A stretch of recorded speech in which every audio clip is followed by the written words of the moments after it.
Good morning, everyone, and welcome.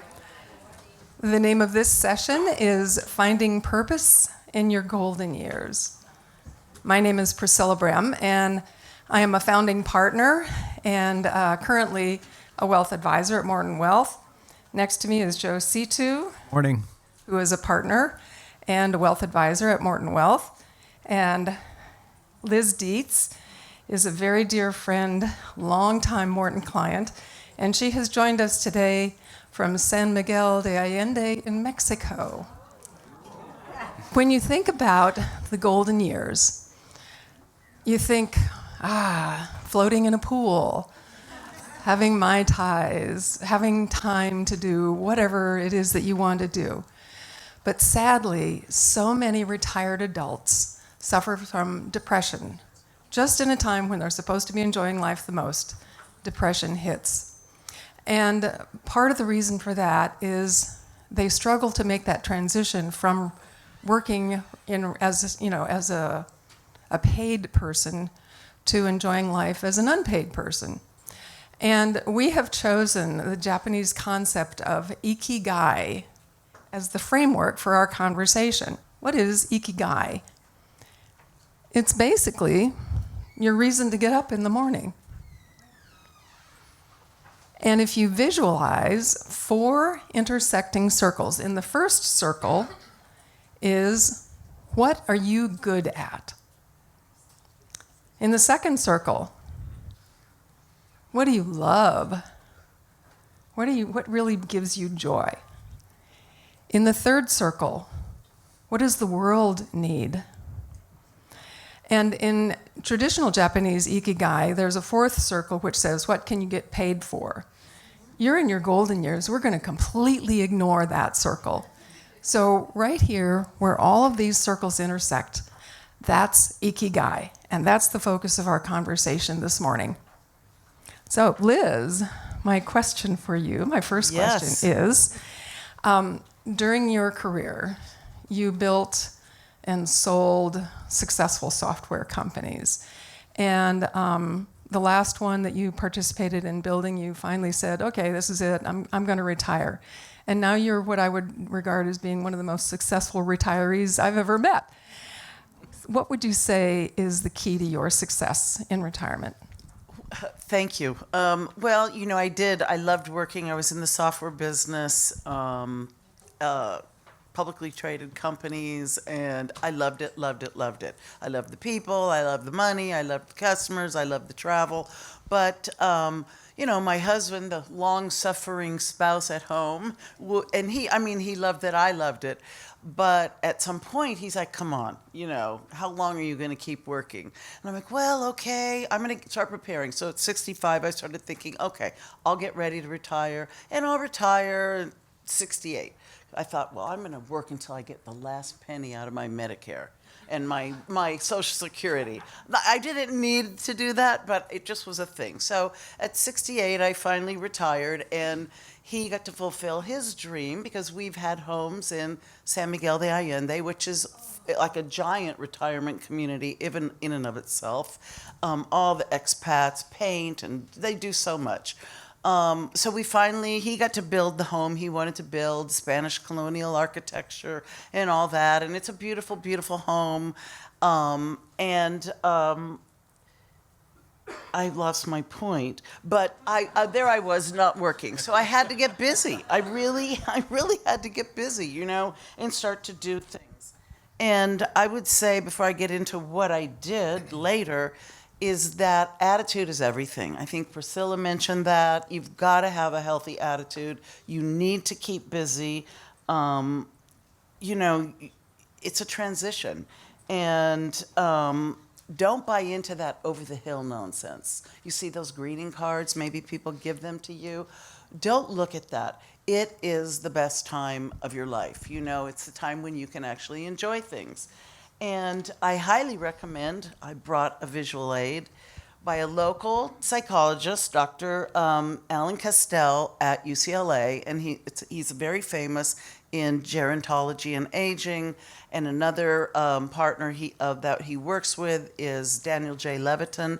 They will tell you that yes, you start to forget a few things, but your brain is actually improving in wisdom and other ways. So we sort of morph from what we needed our brain to do, remember every single thing and do work, into being more of an advisor and being wise. So you've got to stay busy. Number one, you have to find a purpose. You need something to do. Whether it's joining the Rotary Club or volunteering like I do at an organization called Feed the Hungry, where we feed 6,000 school meals a week to children in the poverty level. And so I joined the board and I do, as you might guess, fundraising and outreach and things like that. I have no problem asking people for money, go figure. But I love it. I love it, and it gives me a purpose. So you've got to find that, joy in your life. There's so many different things you could do, but sitting at home isn't really always the answer. So Liz, I love what you said about the volunteering. Joe, you do a lot of volunteering.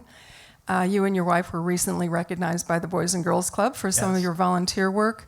What is it about volunteering that you think is important in your golden years? So the thing that I believe, and it goes to your point, and I think this slide is perfect for it, I think we as humans have a fundamental need with our fellow man to provide value in our relationships. And I think volunteering allows one to do that, to serve others, and that you really find purpose through that volunteer work. What I love, and I see with some of the board members that I work with, is they've had successful careers as an attorney, as a CPA, maybe as an executive or in marketing.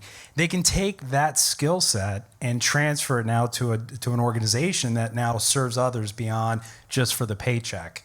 It allows those who are, that have the skill sets to interact maybe with those in different generations, different life experiences, so it keeps them sharp. It's a perfect way to combine what you love, what the world needs, and what you're good at. I'll share a quick story. I was at the National Boys and Girls event for the 5 Youths of the Year from around the United States. I happened to be at a table with a couple who's in their golden years, and they have a standing scholarship fund for these 5 kids who are now going to college. Her only 2 requirements were, 1, that they write her a letter every month that they're in college, so it gives them a way to build a relationship. She sees what's going on in their lives, and that the money is actually used for like pizza, going to a movie, clothes. It's not actually for school itself. It's for more life experiences. Many of these kids came up to her, gave her a hug. You could see they really viewed each other as an extension of their families, and it filled up her bucket. You could just see what she's getting out of this in terms of purpose and fulfillment in her golden years. So in a sense, if you think about what does the world need, sometimes the world could just be your family. It might be your community. It might be your religious faith group. Maybe it's planet Earth. But when we think about what does the world need, we look outside of ourselves. Liz, for women in their golden years, it can be quite different than it is for men. What would you say is important specifically for women in their golden years? Well, for women, and I can talk about men, but for women, it's different for everyone, but statistics show that women live longer than men. We just do, could be a whole variety of reasons, but typically the men go first. And research also shows they do. And, in my case, same thing. We'll talk about that. But research shows that social connections and the network of friends is what really carries you through. I can't stress that enough. And women are typically better at creating and maintaining relationships. Men, do you think that's probably true? I mean, we're the ones that throw the dinner parties, we plan the vacations, we make friends with the neighbors, and we do all those things. So we're much better at just reaching out, asking for what we need, making relationships.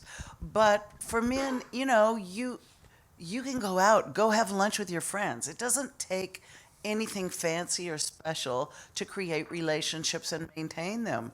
We're also better at sharing internally. Like, how they say men, men are from Mars and women are from Venus. And we don't mind getting together and talking about, how are you doing? Well, blah, blah, blah, and asking for support from friends and all that. So we're better at that. Men are a little bit more stoic. And, I'd watch my husband with his friends smoking cigars and drinking some tequila, but they didn't really get into their feelings, believe me. They were talking about sports or politics or those kinds of things. We talk about different things.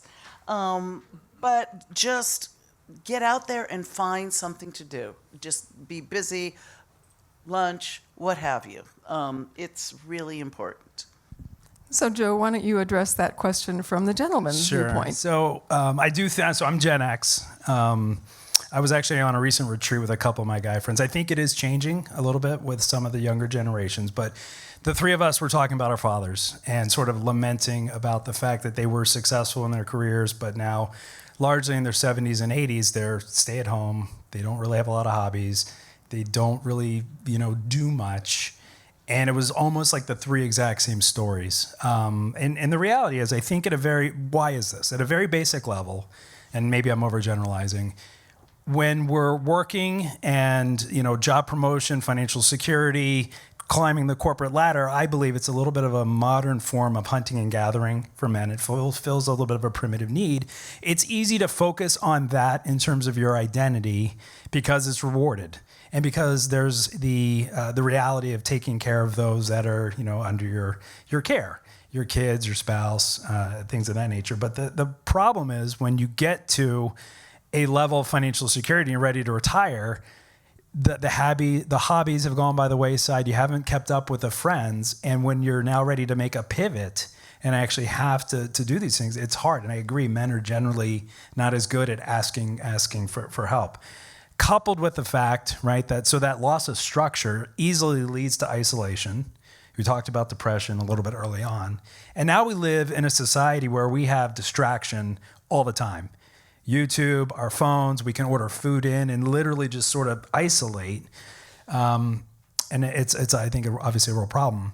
I was actually talking to our CEO, Jeff Sardi, a couple weeks ago, and he was sharing with me a study around the idea that you have to have probably 4 hobbies or passions as you enter retirement to have an engaged and fulfilling time at that point.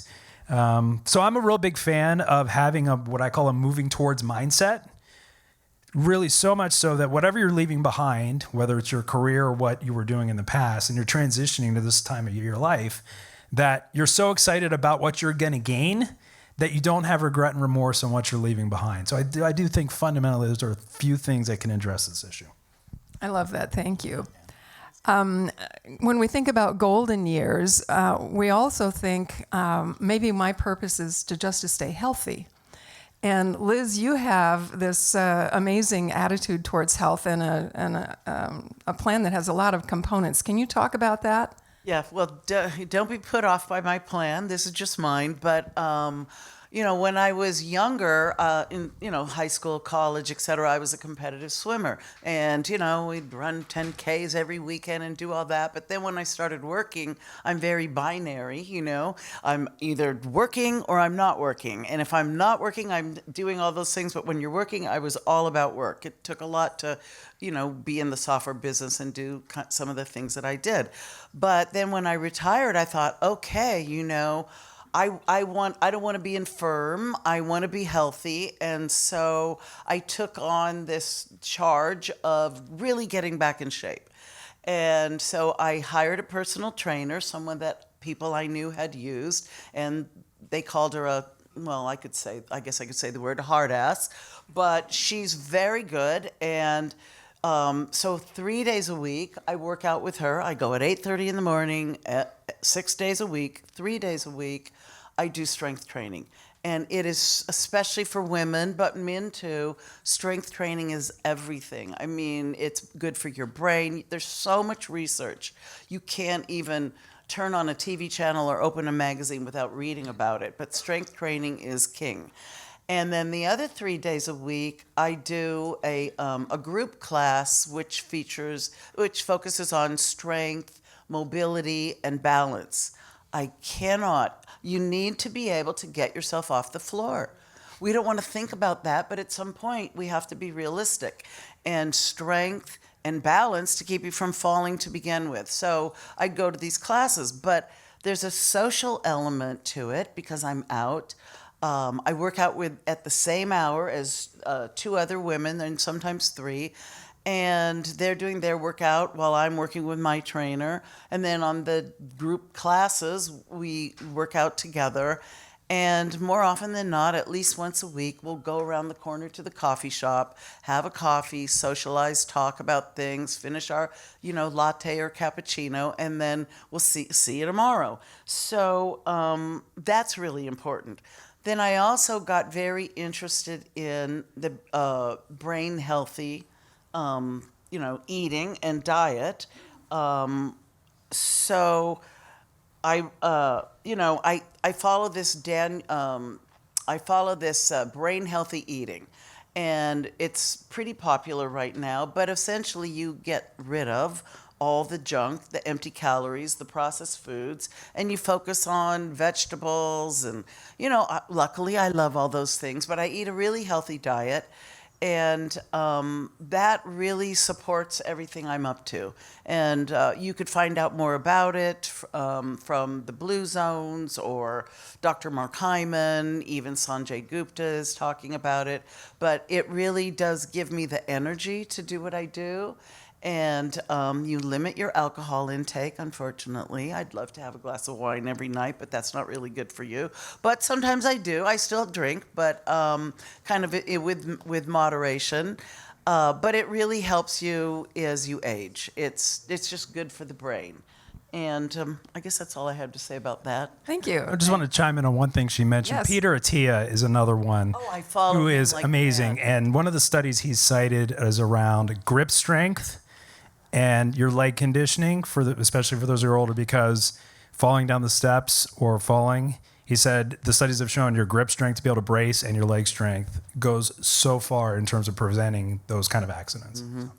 So, Yeah, my daughter's a physical therapist, and she would underline both of those things: balance, grip strength. Just incredibly important to maintain your health during your golden years. So getting back to purpose in golden years, Joe, we were reflecting on this. Is this not something that is unique to finding purpose? Is not just unique to retirees, Yeah. but it comes from other generations as well. You have some stories that I think are really poignant on that. So just different things anecdotally, with clients I've talked to, friends, we're obviously in a very challenging time, right? And I think the question is, what is one of the reasons why I think some of the generations view things a little bit differently related to purpose? And I think the single biggest thing that struck me was with, I think, the baby boomers and even some of the Gen Xers, they've had hope in the American dream in terms of being able to continue to work hard, improve your life, home ownership. Jeff Sardi was just talking about that. I think a lot of the younger generations are really struggling with the idea of hope because of the breakdown of the social fabric in our country with inflation and costs and just a lot of the things that we're struggling with as a country. And so it's affecting different generations, I think, a little bit differently. Where we go to a purpose, I think as it relates to thinking of it literally a little bit more than an outcome, but more of a process. And if we can look at it through that lens and understand that our purpose changes over time at the different stages of life, will help, I think, with that. For your baby boomers who are here that are at the golden age of finding purpose, what I would encourage you to consider is I think a lot of younger generations need mentors. Mm-hmm. And so there's a great way to bridge the gap. I think a lot of the younger generations want mentorship, would be encouraged by it. And if it's something you're willing to do, whether it's your kids or whether it's people, younger people that you know in your community that you're involved with, I would highly encourage you to share with them sort of your life lessons. One thing, again, I've heard on these different podcasts is as you're getting older, it's not just, am I getting older or am I becoming an elder? And it's a little bit different rephrasing, but you're turning into that wise sage, and you take your life experiences and help pass them on to another generation. There's a new term for this. It's called yolder, young older. Yo, I love that. That's the new term, yolders. I'm not an elder. I'm not a this. I'm a yolder. And regarding the mentoring, one of the things I loved about my work was finding young talent and mentoring them and grooming them and growing them, and then turning over more and more, things that they maybe didn't think they could do. And there's a few of them that still I do monthly calls with and check in with them. How's it going and this and that, and just it's great for me to stay in touch, and they still value my opinion. So I highly recommend mentoring as an activity. We have one more question for each of our speakers, and then I know you're probably all thinking about lunch, but we'll take that. I'll give them each the one more question, and then I have 30 seconds of closing remarks, and then I'll tell you where you will find food.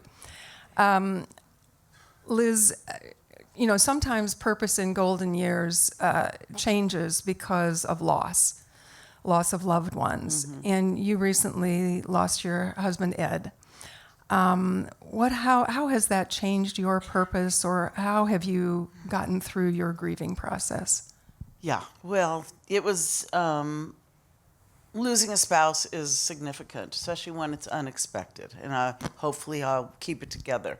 But, that happened with us, and I was not prepared for that. We were prepared for everything. Thanks to Morton, financially secure, everything.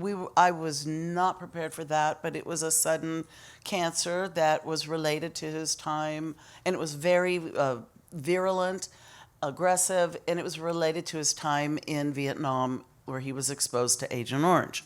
And there's more and more veterans I'm finding that are dying from this cholangiocarcinoma. So I was not prepared for that. We had everything, our fares are in order, our money, all of that, wills, but that, no. Who was expecting that? We were still young. And it's just hard.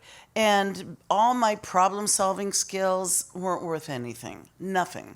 It's a shock. And I just had to deal with it. And this is where your family, your friends, your pastor, your priest, what have you, really comes in handy. And you have to. I'm a person that provides help. I don't ask for help, but I had to really change that approach and let people support me and just go through the grief. One of the things someone that I knew who'd been widowed said, just grant yourself grace. And I thought about it, and I thought it was the best advice I'd received, because just to be however you are in that moment. And it's been a bit more than a year, and I feel like I'm coming out of it now. But it was not easy.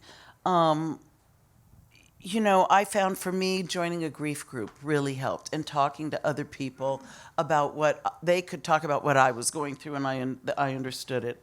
And you just have to allow yourself the time. I'm one of those people, okay, let's get this going. Okay, we're on to the next thing. It doesn't work that way. So you just have to give yourself time and go through the process. And remember, less is more. Don't try to keep busy. Being busy is the antithesis of what you need. And don't be afraid to say no to things. Last thing I'll share, it was New Year's Eve. It was the first New Year's Eve, after 44 years without, Ed. And I was supposed to go to a New Year's Eve party. I'm dressed. I'm all ready to go. But I finally said, I can't go. I just called and said, look, I'm sorry. I can't make it. And they were great. And I just stayed home and just kind of reflected and did what I did. But I needed to have that closure. So just, say no when you need to. And hopefully none of you will have to experience this for a long, long time. But there is life on the other side. So thanks for remembering, Ed. So there is hope. Yes. But it takes time. And whether it's time to recover from a loss or time to find your purpose in golden years, Joe, different generations are struggling with this. Mm-hmm.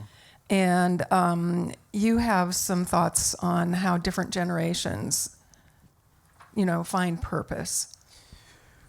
So there's a couple of, if you're struggling with this, there's a couple of takeaways I'll share with the group. I've been listening. How many of you know Chip Connolly by any chance? He was a founder of Airbnb. I've been listening to a podcast called Midlife Chrysalis. It's a spin on words midlife crisis. He's in his 60s. And what he has started is what's called Modern Elder Academy. He hosts them in Santa Fe and in Cabo. So basically his thesis is and he has a pretty wide range from 40 to 70 of this sort of age where people typically have some level of success, but they still feel like something's missing. And so he actually hosts different guests on the podcast and does the retreats. And one of the women who's an established, author, for her, it was all about having a growth mindset, being a kid. She's in her late 60s, trying something new. So for her, it was pottery. And just being open to that experience of, like, she says it, like kind of sucking at something, but just getting pure enjoyment around trying something new. So I would encourage you to check out that podcast because I think it might be something that sparks an interest. The other I'll share with the group is I finished reading Robin Sharma's book, The Wealth Money Can't Buy. And in it, he helps us, or I think encourages us, to look at redefining wealth beyond monetarily, but our relationships, how we're being of service, do we have the right mindset, our community, our health, and maybe inventory those areas if you feel like you're struggling and look at where you could potentially take a little bit of action or be open to change in those areas to help improve the outcome of your life. Thanks, Joe. So if you add what you are good at to what you love and what the world needs, we hope that will help each of you find purpose in your golden years. And for you in the audience, we have a question for you and a challenge. So my question for you is this: if your time on earth is strictly measured by the calendar and the clock, what will be the measure of your life? Perhaps there is where you can find your purpose. Our challenge is this: sometime between now and Thanksgiving, slow your clock down. Spend some time with yourself investing in finding your purpose in the golden years. You'll do it, and your life will be so much better. So thank you for being here today. I want to thank Liz and Joe for doing such a great job.